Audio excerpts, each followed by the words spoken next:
Hey guys, welcome back to Unacademy and this is the next lecture in this course Limit of a Function। तो हम लोग last के lectures में concept of a limit के बारे में already पढ़ चुके हैं।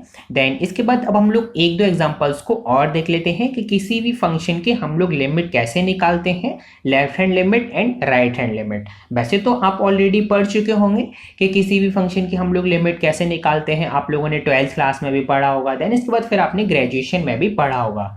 तो यहाँ पर मैं आपको बोरिंग फील नहीं होने दूंगा, थोड़ा जल्दी जल्दी से हम लोग डिस्कशन करेंगे और बहुत ही अच्छे एग्जाम्पल है। देन इसके बाद फिर हम लोग नेक्स्ट लेक्चर से अपने जैम के सिलेबस के अकॉर्डिंग लिमिट का जो भी सिलेबस होगा ना उसके अकॉर्डिंग हम लोग डिस्कशन करेंगे। जो भी डेफिनेशन होंगी, एप्सिलॉन डेल्टा डेफिनेशन, थ्योरम्स होंगी, तो उन सभी थ्योरम्स के बारे में हम लोग नेक्स्ट लेक्चर से डिस्कशन करेंगे। ठीक है, तो हम लोग जल्दी जल्दी से इन दो एग्जाम्पल को भी देख लेते हैं। तो शुरू करते हैं।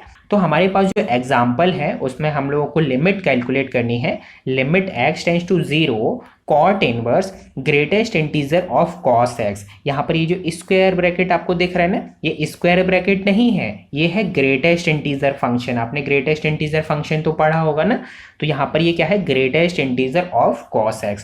तो हम लोगों को ये फंक्शन दिया गया है और हम लोगों को इसकी लिमिट कैलकुलेट करनी है x टेंड्स टू 0 पर। तो हम लोग क्या करेंगे, लास्ट लेक्चर में मैं आपको बता चुका हूं, हम लोग left hand limit and right hand limit calculate करते हैं और जब LHL और RHL हम लोगों को सेम वैल्यू मिल जाती है तो हम लोग उसी वैल्यू को क्या बोल देते हैं कि ये उस फंक्शन की क्या होगी, लिमिट होगी। ठीक है, तो हम लोग वही काम करेंगे। यहाँ पर सबसे पहले लेफ्ट हैंड लिमिट कैलकुलेट करते हैं, देन फिर हम लोग राइट हैंड लिमिट कैलकुलेट करेंगे। तो लेफ्ट हैंड लिमिट किस तरीके से कैलकुलेट करते हैं, limit h tends to 0 f of a minus h। यहाँ पर a की वैल्यू क्या होगी, 0। इसका मतलब LHL is equal to limit h tends to 0 f of 0 minus h। तो ये क्या हो जाएगा, limit h tends to 0 cot inverse greatest integer of cos 0 minus h। अब यहाँ पर हमको ध्यान रखना होगा कि ये ग्रेटेस्ट इंटीजर फंक्शन है, कॉस ऑफ 0 माइनस h। तो यहाँ पर हम लोगों को इसे अच्छे से कैलकुलेट करना होगा। यहाँ पर बहुत सारे स्टूडेंट मिस्टेक कर देते हैं और कभी कभी उनको प्रॉब्लम भी आती है कि यहाँ पर ग्रेटेस्ट इंटीजर फंक्शन आ गया, इसको हम कैसे कैलकुलेट करें, कैसे हैंडल करेंगे। तो यहाँ पर आपको बिल्कुल परेशानी हो ना, मैं बताता हूँ कैसे कैलकुलेट हम लोग करेंगे। सबसे पहले यहाँ पर इसका मतलब क्या होगा, greatest integer of cos 0 minus h। थोड़ा बहुत तो आइडिया होगा आपको ग्रेटेस्ट इंटीजर फंक्शन का। ठीक है, तो मैं यहाँ पे अज्यूम करके चलता हूँ कि आपको थोड़ा बहुत पता है ग्रेटेस्ट इंटीजर फंक्शन के बारे में। तो कॉस ऑफ 0 माइनस h, इसका मतलब क्या हुआ, सबसे पहले हम लोग इसका मतलब समझेंगे। इसका मतलब ये हुआ कि हम लोग 0 से थोड़ी सी छोटी वैल्यू ले रहे हैं। यहाँ पर h क्या है, टेंड्स टू 0 है, मतलब अप्रोक्सीमेटली 0 है। तो 0 से हम लोग थोड़ी सी छोटी वैल्यू चीज कर रहे हैं। तो हम लोग ग्राफ देखते हैं।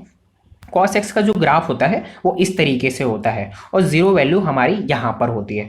तो हम क्या करें कि 0 से थोड़ी सी छोटी वैल्यू चूज करें, मतलब यहाँ पर ये जो रेड साइन आपको दिख रहा है ना, यहाँ पर हम लोग थोड़ी सी छोटी वैल्यू ले रहे हैं। h कुछ भी हो सकता है लेकिन बहुत छोटा है h, तो थोड़ी सी हम लोग जैसे ही छोटी वैल्यू चूज करेंगे तो कॉस 0 पर तो वैल्यू यहाँ पर हम लोगों को 1 मिलती है। अब जैसे हम थोड़ी सी छोटी वैल्यू लेंगे 0 से, तो जो हम लोगों को कॉस की वैल्यू मिलेगी ना वो यहाँ पर मिलेगी 1 से थोड़ी सी छोटी। इसका मतलब 0.99 0.98 यही तो हम लोगों को वैल्यू मिलेगी ना। तो जैसे ही आप लोगों को 0.99 या 0.98 वैल्यू मिलेगी तो ग्रेटेस्ट इंटीजर फंक्शन क्या करेगा, उसको 0 पर लाके धकेल देगा।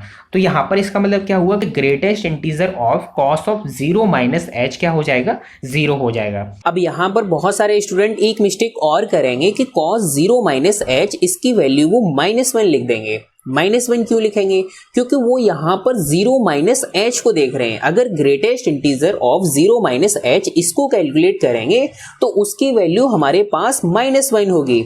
लेकिन यहाँ पर आप लोग ध्यान रखो, हमें ग्रेटेस्ट इंटीजर किसका निकालना है, cos of 0 minus h। 0 minus h का ग्रेटेस्ट इंटीजर नहीं निकालना है, इस पूरे का ग्रेटेस्ट इंटीजर निकालना है, कॉस ऑफ 0 माइनस h। तो कॉस ऑफ 0 माइनस h इसकी जो वैल्यू होगी वो 0 से 1 के बीच में लाई करेगी। ठीक है, 0 पॉइंट समथिंग कुछ होगी। तो अगर इसका ग्रेटेस्ट इंटीजर निकालेंगे तो वो 0 आएगा। ठीक है, तो यहाँ पर ऐसी मिस्टेक आप लोग मत करना कि cos ऑफ 0 माइनस एच इसको आप लोग मतलब इसके ग्रेटेस्ट इंटीजर की वैल्यू आप लोग -1 लिख दो। तो ये मिस्टेक आप लोग को नहीं करनी है, क्योंकि मुझे पता रहता है कि आप लोग क्या क्या मिस्टेक करने वाले हो और क्या क्या मिस्टेक नहीं करोगे। तो इस वजह से मुझे पता था कि बहुत सारे स्टूडेंट यहाँ पर कंफ्यूज होंगे कि cos ऑफ 0 माइनस एच इसके ग्रेटेस्ट इंटीजर की वैल्यू -1 होगी, लेकिन यहां पर वो गलत है। आप लोग यहां पर ग्रेटेस्ट इंटीजर 0 माइनस एच इसका नहीं निकालना है, आपको निकालना है cos ऑफ 0 माइनस एच। ठीक है, तो इसकी वैल्यू क्या हो जाएगी, इस ग्रेटेस्ट इंटीजर की वैल्यू हो जाएगी 0। इसका मतलब कॉट इनवर्स 0। अब हम लोग देखेंगे कि कॉट में 0 वैल्यू किसकी होती है, π/2 की। तो यहाँ पर हम लोग 0 की जगह लिख देंगे कॉट π/2। तो कॉट इनवर्स से कॉट कैंसिल हो जाएगा, आपके पास केवल सिंपली क्या बचेगा, π/2। अब इसमें तो h है ही नहीं है जो हम लोग लिमिट कैलकुलेट करें। अगर h होता तो हम लोग इसको लिमिट कैलकुलेट करते, लेकिन यहाँ तो h है ही नहीं है। तो सिंपली हमारे पास जो लेफ्ट हैंड लिमिट मिली वो हम लोग को क्या मिल गई, π/2। ठीक है, अब हम लोग राइट हैंड लिमिट कैलकुलेट करते हैं। तो राइट हैंड लिमिट क्या हो जाएगी, limit h tends to 0 f of 0 plus h। वही तो है, राइट हैंड लिमिट क्या होती है, limit h tends to 0 f of e plus h, मतलब e से थोड़ा सा ग्रेटर देन। ठीक है, तो ये हो जाएगा limit h tends to 0 f of 0 plus h। ये हो जाएगा limit h tends to 0 cot inverse greatest integer of cos 0 plus h। हम लोगों को यहाँ पर फिर से ग्रेटेस्ट इंटीजर है, क्योंकि फंक्शन में ही क्या था, ग्रेटेस्ट इंटीजर था। तो लेफ्ट हैंड लिमिट और राइट हैंड लिमिट में भी आएगा। तो greatest integer of cos 0 plus h, इसका मतलब क्या हुआ कि cos का जो हम लोग एंगल ले रहे हैं ना, जो हम वैल्यू ले रहे हैं वो 0 से थोड़ी सी ग्रेटर देन ले रहे हैं। अब हम लोग फिर से ग्राफ को देखते हैं। 0 यहाँ पर हमारा ये है, अब हम लोग क्या करें, 0 से थोड़ी सी भी ग्रेटर देन ले रहे हैं। तो हम लोग ये भी ले सकते हैं, ये भी ले सकते हैं, थोड़ी सी ही ग्रेटर देन तो है ना।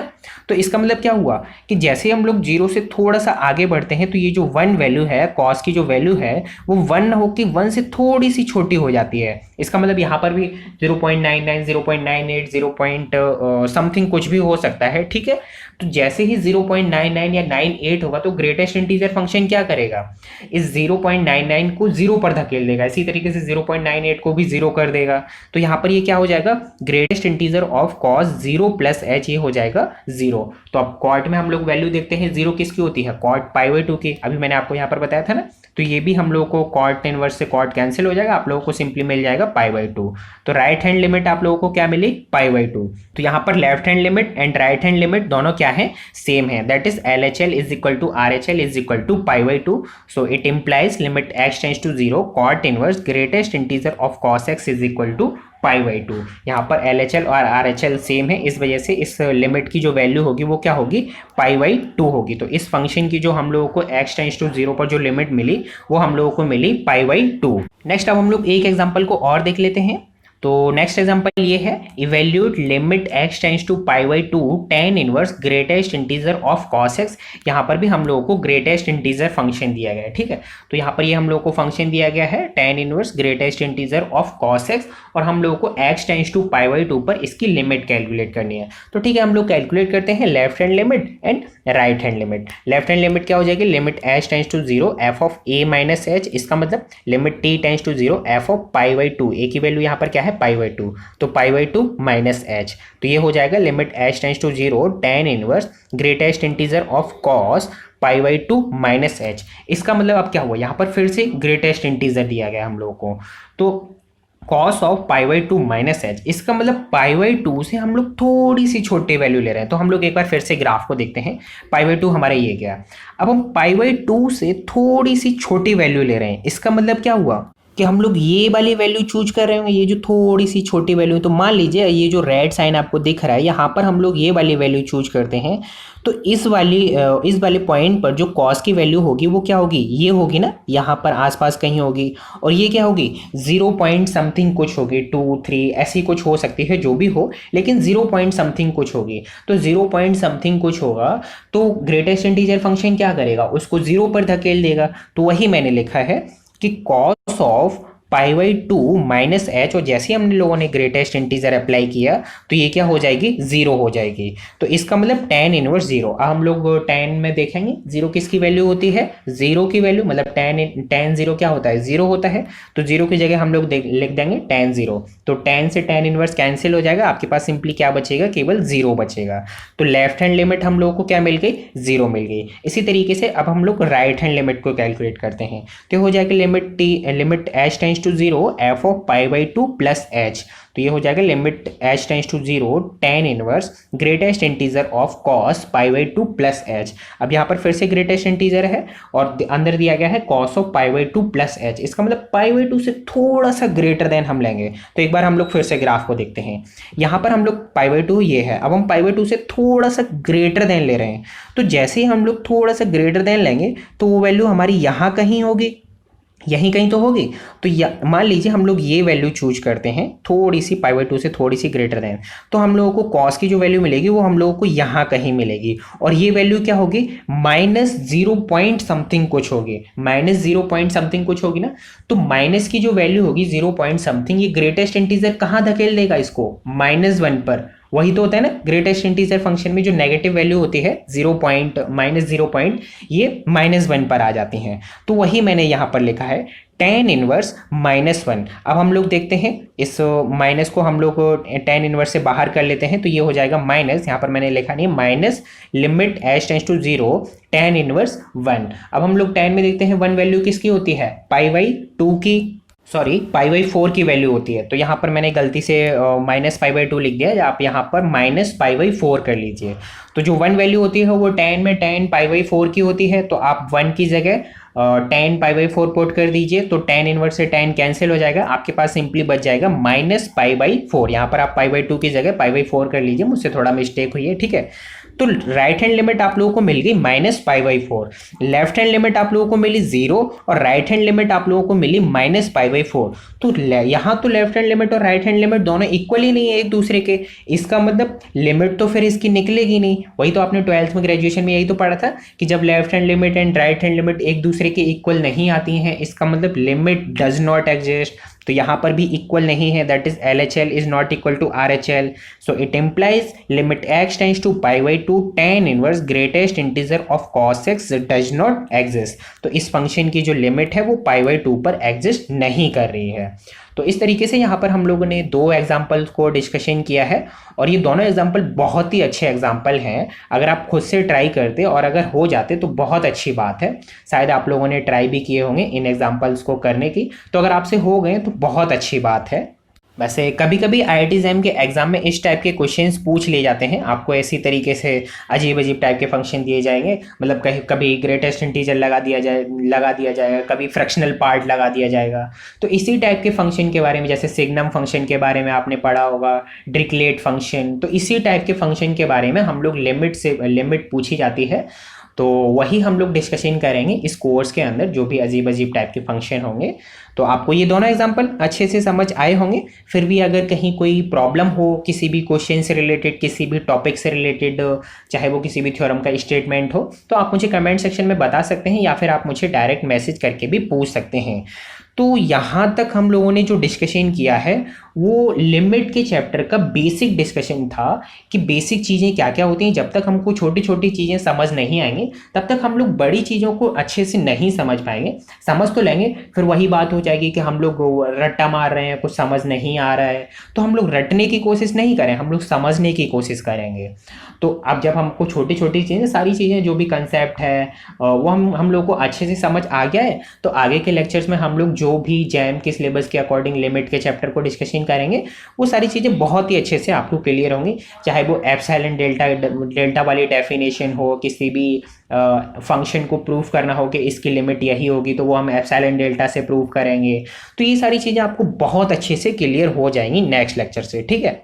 और अभी तक तो जो हम लोगों ने डिस्कशन किया था वो एक तरीके से लिमिट का इंट्रोडक्शन था। वैसे तो आप ऑलरेडी इसको 12th क्लास में पढ़ चुके हैं। और वैसे ये जो यहाँ पर मैंने ये जो क्वेश्चन लिए थे वो IIT JEE के क्वेश्चन हैं, IIT JAM के क्वेश्चन नहीं है, लेकिन इसी टाइप के क्वेश्चंस पूछे जाते हैं IIT JAM में भी।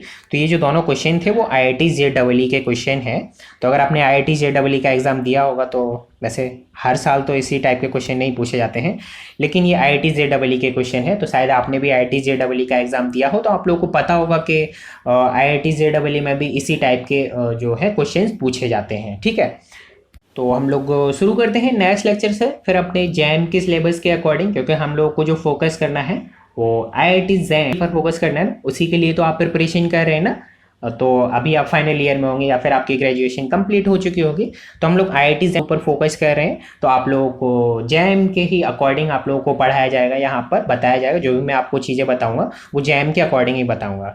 तो नेक्स्ट लेक्चर से हम लोग शुरू करते हैं। जैम के अकॉर्डिंग जो भी लिमिट का सिलेबस है उसको हम लोग डिस्कशन करेंगे बहुत ही अच्छे से, विद एग्जाम्पल के साथ। जो भी थ्योरम्स होंगी उनके स्टेटमेंट को, उसके एग्जाम्पल को, करोलरी होंगे, वो सभी चीज़ें बहुत ही अच्छे से हम लोग डिस्कशन करेंगे नेक्स्ट लेक्चर से। और अगर आप लोग को आज का लेक्चर पसंद आया हो तो प्लीज़ आप इसे लाइक भी कीजिए, साथ में अपने दोस्तों को भी शेयर कीजिए।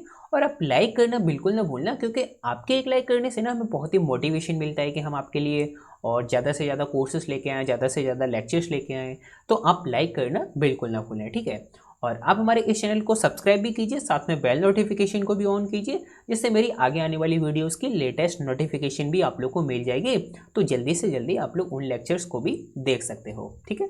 तो आप लोग सब्सक्राइब करना बिल्कुल ना भूलना और बेल नोटिफिकेशन को भी ऑन करना। तो मिलते हैं अब हम लोग नेक्स्ट लेक्चर में। Take care.